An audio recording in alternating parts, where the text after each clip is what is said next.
So,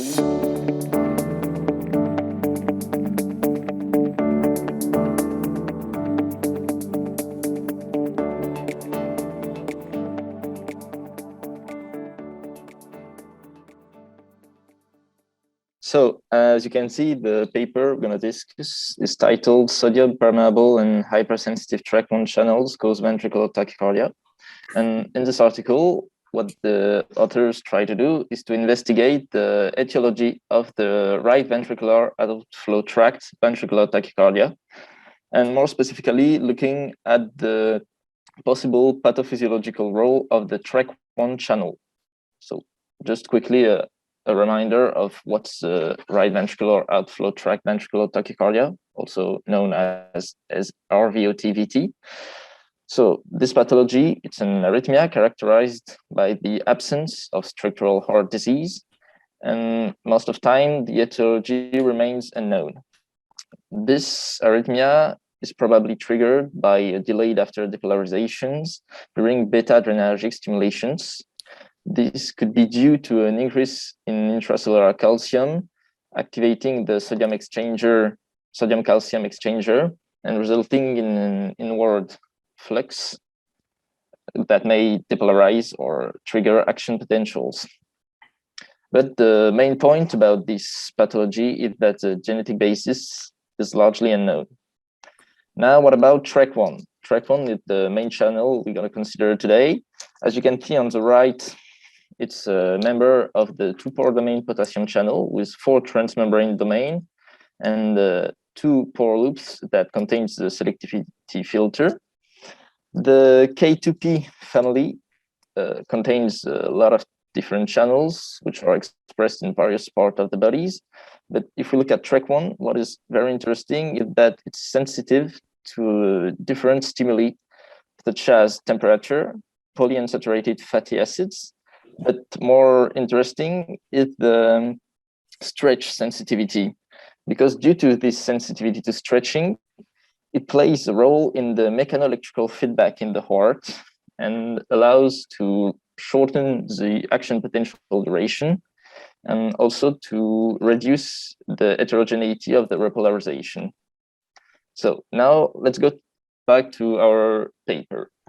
First, if they want to study RVOT patient, they need to find an RVOT patient. And to do this, they started with a cohort of 438 probants with unresolved arrhythmia syndromes. And among these patients, 40 of them were suffering RVOTVT. So in these patients, they sequenced the KCNK2 gene, which is the gene coding for TREC1. And in those 40 patients, one of them, they found an heterozygous single nucleotide variant in the exon number 5, which corresponds to a region in the second pore containing the selectivity filter. This single nucleotide variant was a shift from highly conserved isoleucine with threonine. And now they have an insight of what could be the problem with the genome of this patient. They had first to check if the rest of the heart was sane. For this, they performed coronary angiography, transthoracic echocardiography, and MRI to rule out ischemic and structural heart disease. And after this, they tried to exclude other relevant variants. For this, first, they sequenced his whole exome. Then they only kept the variants present in a cardiogen panel. From these 548 variants, they only kept the 60 variants, which could have serious consequences for protein functions. But among those 60, 58 were already known and without major consequences for this pathology. So they only had 2 variants left. The first one I already mentioned, the KCNK2 single nucleotide variant. And the second one was a variant in the RYR3 gene coding for the ryanodine receptor 3. And to select which one they would study, they used a pathogenicity prediction tools in silico, 5 of them precisely. And thanks to this tool, they managed to keep only the KCNK2 the candidate gene variant. So now they have the gene they want to study. They had to study it. And for this, they started from Xenopus oocytes that they transfected with either cRNA of wild-type TREC1 or cRNA of the variant TREC1 or cRNA of both wild-type and variant TREC1. And first setup they did is a 2-electrode voltage clamp. And as you can see in black, it's the result for the wild-type oocytes, and in blue for the transfected with the variant oocytes. And you can see first on figure A and B that the amplitude of the current is significantly reduced in the variant oocytes. Also interesting to notice is concerning the membrane potential, which is way more depolarized in the variant oocytes. Then they also looked at the current voltage relationship. So as we've seen before, the current is reduced with the variant. But when the oocyte have both wild type and variant, you can see there is still a significant decrease in the current amplitude, which means that the variant may act in a dominant negative manner. Also, looking at the relative current, so current is decreased, and the membrane potential is also more depolarized with the variant, and also with both the variant and the wild type. But how could we explain this membrane potential depolarization? There are two possible explanations. The first one. Can I ask a question there? Yeah. You said a dominant negative effect. Yeah. I thought you simulate a heterozygous situation in the right panel.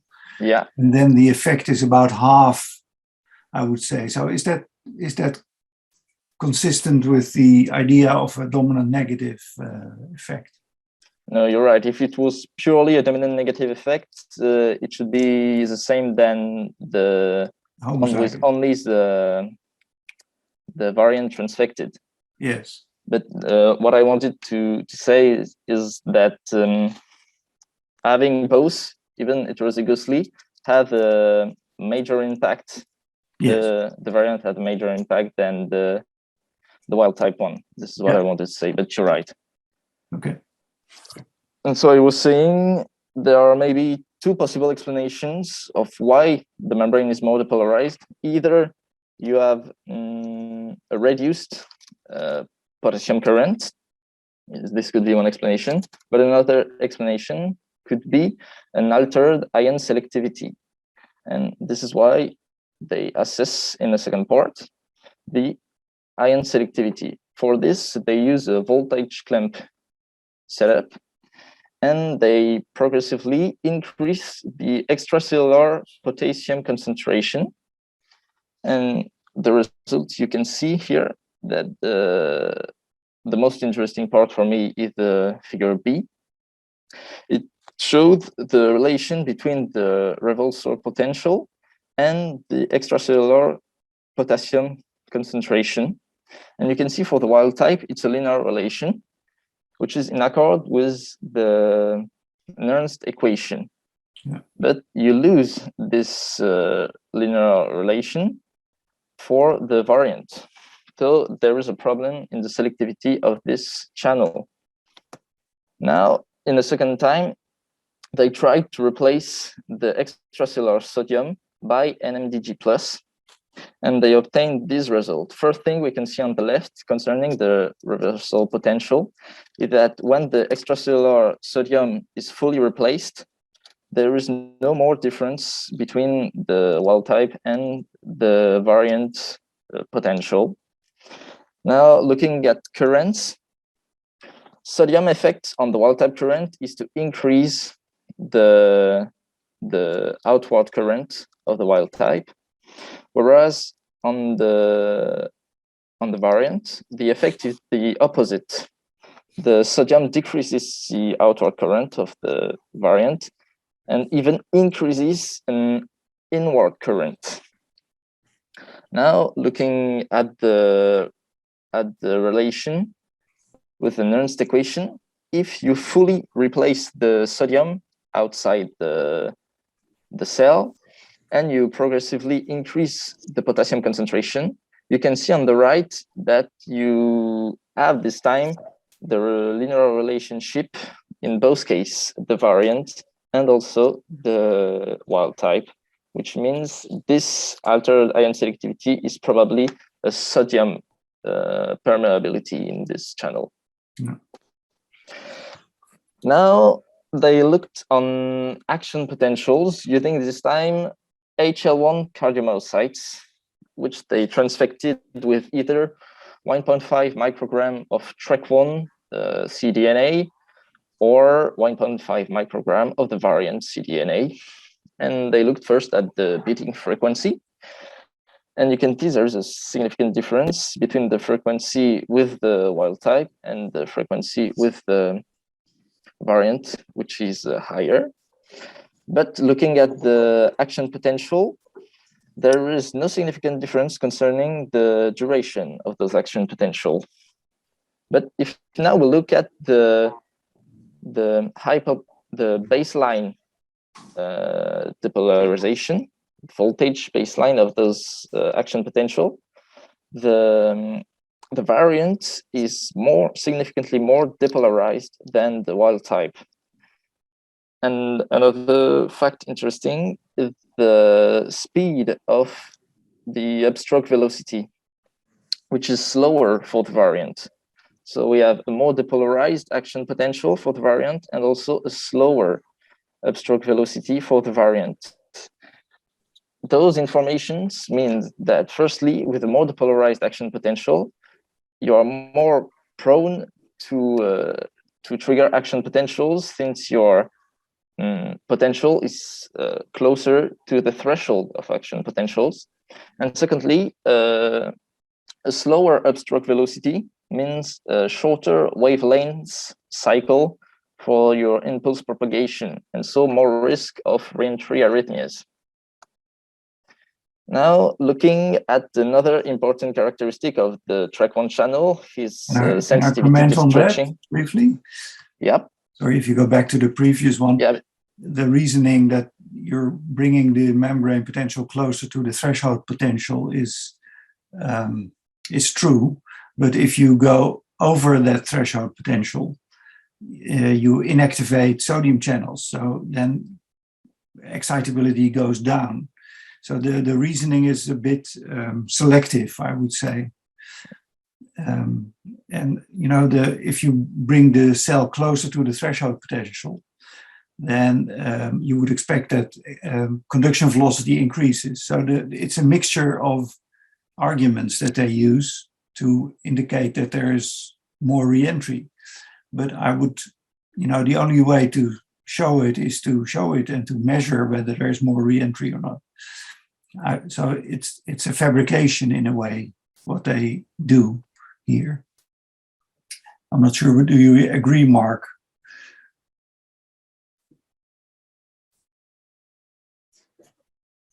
No, I'm not expert enough in this ion channel matters, but the way you explain it sounds plausible. Yes, the point about inactivation is important. Yeah. Okay. Yeah, it's true. We could look at this using maybe optical mapping to be sure. You're right. You're right. So next point, the sensitivity to stretching. They also assessed using this time pipette in order to apply negative pressure onto the membrane of the oocytes. And when stretching the oocytes, you can see there is a hypersensitivity of the variant to stretching with a more pronounced current for the same stretching. Now they found some major issues with the variant, but they also tried to find some solutions to to restore the ion selectivity of this channel. And for that, they tried to apply different drugs on the oocytes, such as fluoxetine, verapamil, or BL1249. And as you can see on the left, looking at the membrane potential, when they use BL1249, they managed to restore a membrane potential close to the one of the physiological channel. Looking at the current now, using BL1249 has also major impacts by increasing several times the amplitude of the current. And finally, on the right, back with the same relationship with the Nernst equation, you can see when saving the selectivity of this channel using BL1249, we have a linear relationship between the increasing potassium concentration in the extracellular domain and the membrane potential of the oocytes.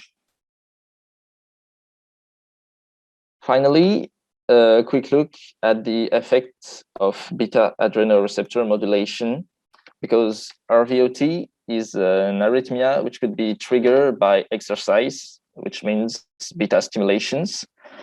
So what they did is they co-expressed either the wild type or the variant TREC1 channel with beta adrenoreceptor, and they added 1 micromolar of norepinephrine.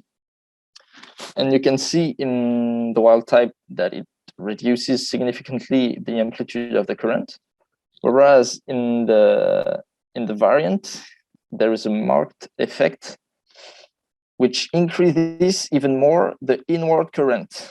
So even more possibility of triggering arrhythmias. So I come to the conclusion of this paper. In this article, they identified firstly a patient with RVOTVD, heterozygous point mutation in selectivity filter of the stretch-activated K2P potassium channel TREC1. This mutation introduces an abnormal sodium permeability to TREC1, as well as a hypersensitivity to stretch activation, suggesting that the selectivity filter is directly involved in stretch-induced activation and desensitization. But the increased sodium permeability and stretch sensitivity of mutant TREC1 channels may trigger arrhythmias in areas of the heart with high physical strain, such as the RVOT. Finally, while wild-type TREC1 currents are almost fully suppressed by beta-1 adrenoreceptor stimulation, the TREC1 variant mutant is not responding in the typical manner, and an even more pronounced inwardly current is observed. Thank you for your attention. If you have questions, I'm listening.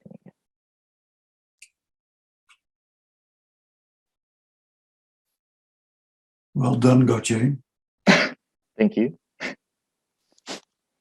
Thank you, Gauthier. That was a nice presentation. I don't know if anyone's got a question first. I've got one now. Not on TREC, but on ryanodine receptor type 3. Yeah. Why did they exclude it like this? Because it might be very important in Purkinje fiber. I agree. Yeah. I agree too. They don't give more explanation about the way the pathogenicity prediction tools work. So I don't know exactly why they excluded it, but it's true. It had a major impact on the calcium concentration and calcium transients. I don't know exactly why they excluded it. Right. Bruno Stevers will not be happy.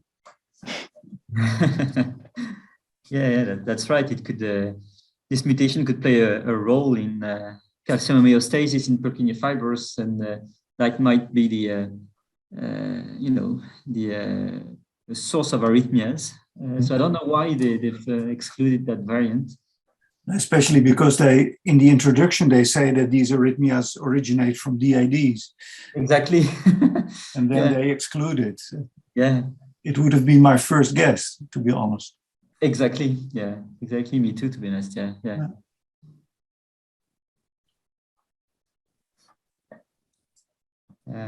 Any other questions? I have a question about the ECG. They show an ECG of the VT, but not a normal ECG. Yeah. If you look at the ECG during the VT, you may see in V1 or V2 that there is a bit of ST segment elevation, although you can't judge it during a tachycardia. But I would have been interested to see a normal ECG in rest, in sinus rhythm, and see whether there is a Brugada sign, for instance. Yes, that's actually a very good remark. Yeah, it's would have been nice to have the baseline ECG of this patient. That's completely right. Yeah.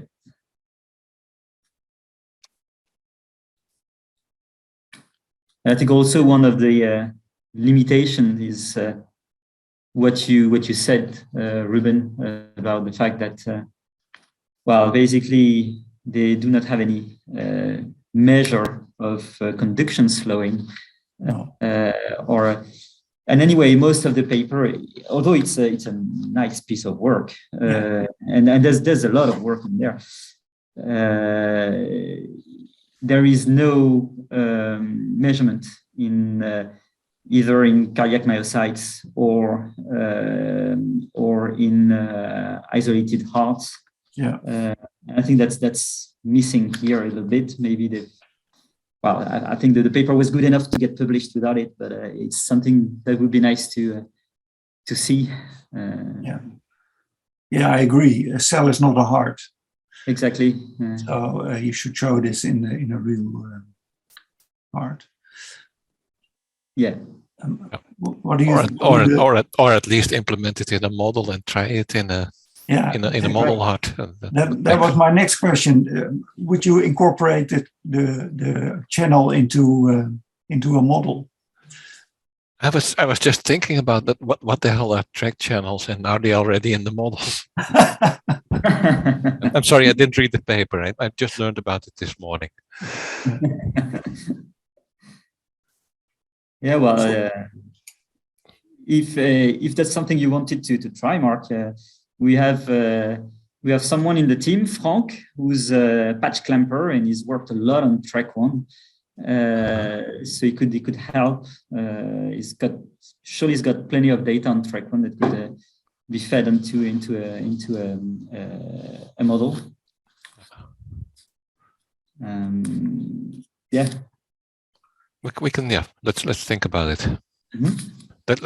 Let's think about it. It's probably not a job for a rainy afternoon. So, but let's first take a look. What does Jason think about it? Incorporated in a model. Well, it's like anything. Like to me, it's also relatively new. But I'd be more interested in the combination of this with its expression spatially in the RVOT versus the myocardium. Is there a barrier? Is there something? I mean, what's the actual arrhythmic mechanism in a whole heart? Well, the idea is that in the RVOT, there's more stretch. Yeah, there's more stretch, but there's also an APD gradient there, correct? You have a lot of other types of things, but I'm just saying, just because you put it into a model doesn't mean it's always the #1 cause of why the arrhythmia. No. I know. I think there's other things in Brugada on top of this that, I'm not so sure. But those are the questions the model would answer, I would think, to be able to fine tune a lot of that. But so in the future, though, then the model, what would be the idea is to test as a future therapy or something in that sense. What would you do next? That would be another trick to me. Mm-hmm. So, Gauthier, do you think that there will be a drug based on this and that you can specifically suppress these VTs? It's a good question. First, we have to be sure whether it comes from the arrhythmia, what's triggering the arrhythmia, whether it's the altered ion selectivity. In that case, yeah, maybe a drug could restore a physiological rhythm. But if it's come from other things, such as maybe the more depolarized resting membrane potential or something else, not sure in that case that a drug could save it. Yeah.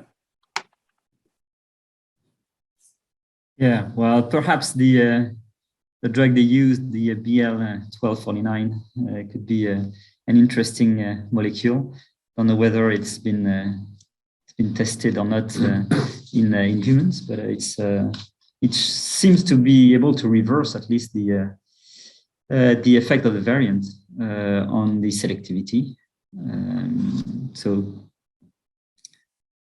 I don't know, but it's. We know exactly the mutation point. We can use CRISPR-Cas9 if we are in China. In humans. Yeah, well, yeah, we have the exact point mutation. That's right. Yeah. Well, one other thing to consider, I think, is the fact that it's they found that in only one patient, so it's likely to be a very rare mutation anyway. So that wouldn't necessarily cure all the patients with RVOTVT in the end. Probably a little fraction of them only.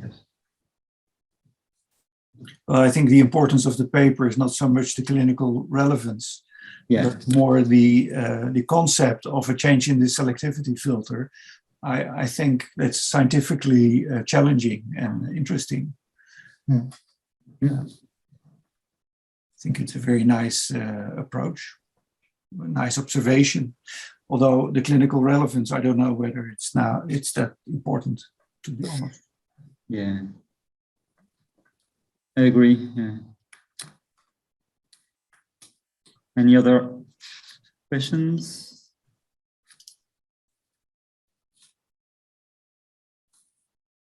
Vladimir, come on. Yes.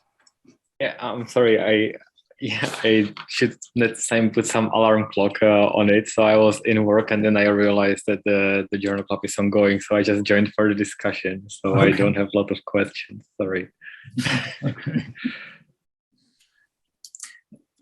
Maybe David, I was intrigued by the first slide that Gauthier showed, that it is also influenced by PUFAs.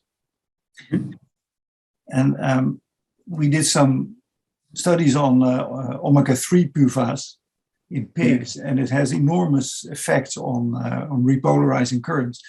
And the idea was at that time that it changes the fluidity of the sarcolemmal membranes, and therefore the ability to change shape, so stretch in a way.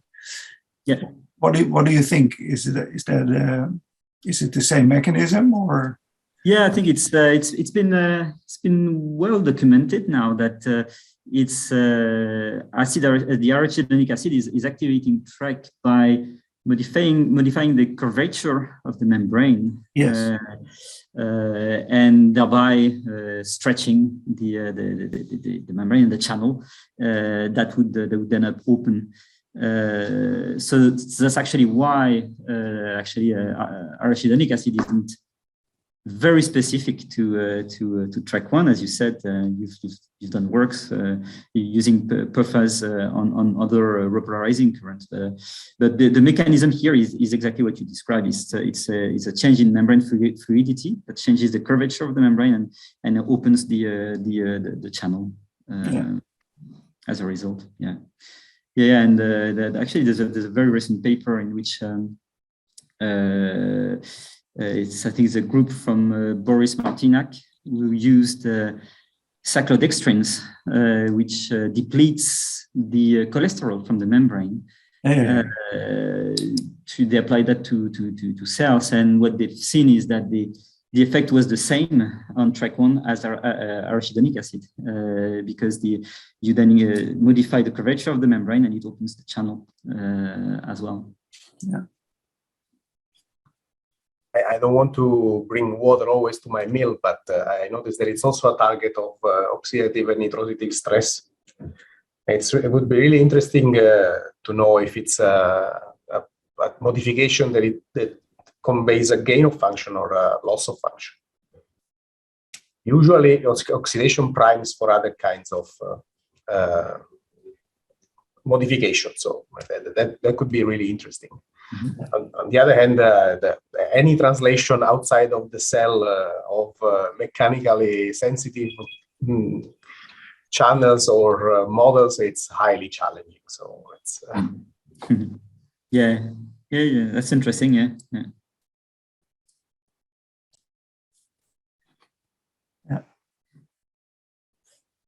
And so Gauthier is working basically in the lab to try to evaluate the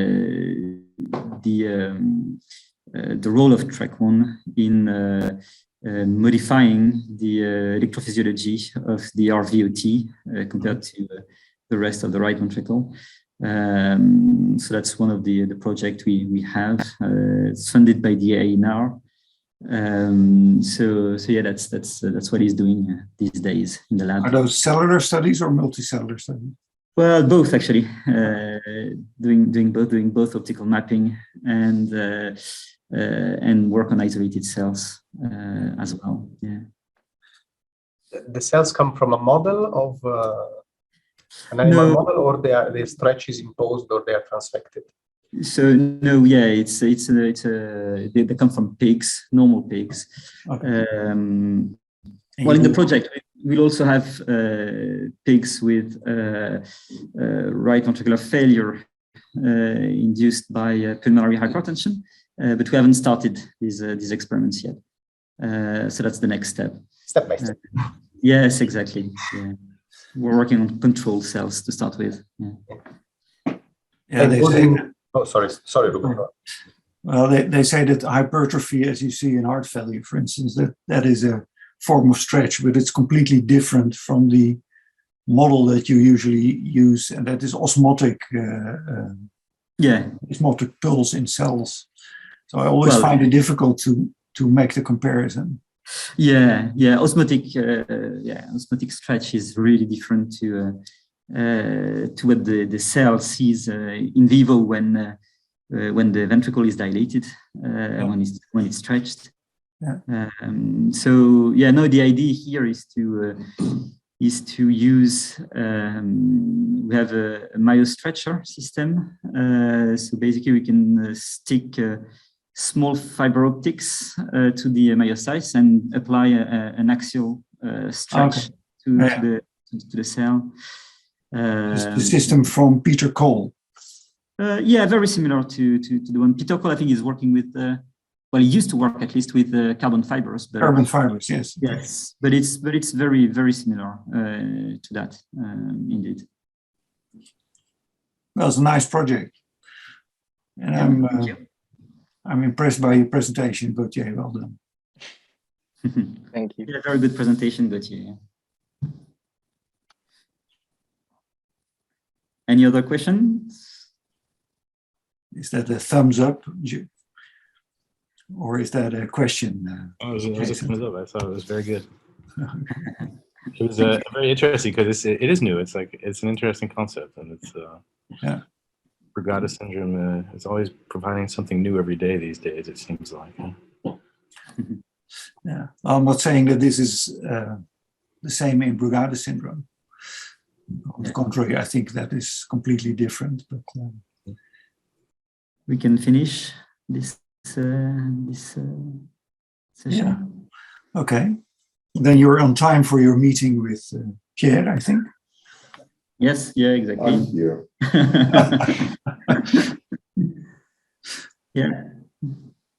Cool. Yeah. Well, thank you everyone for your questions and for attending. Yes, there will be a new Journal Club April 4th. I think Philippe Padois will moderate it. We don't have a paper yet. And then in May there is Talita, whom I don't know, but we'll get to know. Okay, so thank you very much. Thank you, Ruben. David. Good job. Bye. Yeah. Thank you. Bye-bye. See you. Bye. Bye-bye.